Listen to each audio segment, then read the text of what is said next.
जनवरी 17, चांदी के बदले सोने की खान। पाठ दूसरा कुरिन्थियों 9 अध्याय 1 से 15 वचन।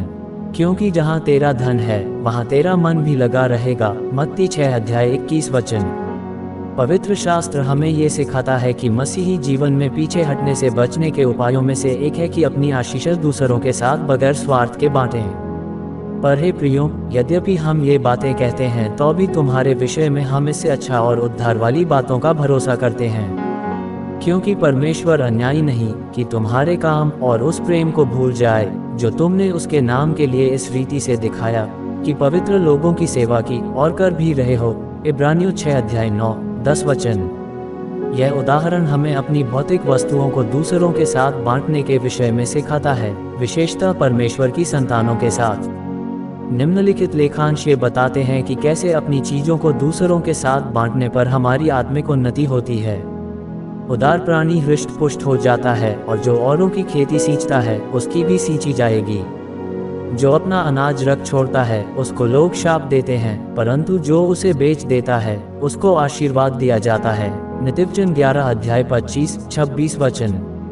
सो जो बोने वाले को बीज और भोजन के लिए रोटी देता है वह तुम्हें बीज देगा और उसे फलवंत करेगा और तुम्हारे धर्म के फलों को बढ़ाएगा। दूसरा कुरिन्थियों 9 अध्याय 1-8 से 10 वचन। कोई भी चेलों के लिए अपनी संपत्ति अपनी नहीं कहता था, परंतु सब कुछ साझे का था। और प्रेरित बड़ी सामर्थ्य से प्रभु यीशु के जी उठने की गवाही देते रहे और उन सब पर बड़ा अनुग्रह था। प्रेरितों के काम 4 अध्याय 32-3 वचन। क्योंकि जो अपने शरीर के लिए बोता है वह शरीर के द्वारा विनाश की कटनी काटेगा, और जो आत्मा के लिए बोता है वह आत्मा के द्वारा अनंत जीवन की कटनी काटेगा।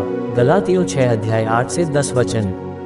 क्या ये संभव है कि ऐसी आत्मिक आशीषें पाने वाला कभी अपने विश्वास में पीछे हटे, सपने में ही सही? क्या कोई सोना देकर चांदी लेगा? लेकिन यहाँ अदला बदली का एक्सचेंज ऑफर एक मौका है जिसमें आप चांदी के बदले सोना ले सकते हैं।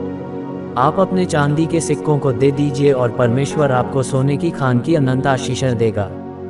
धन का धोखा हमारी प्रगति में बाधा डालता है और हमें असफल बनाता है। मत्ती 13 अध्याय 22 वचन।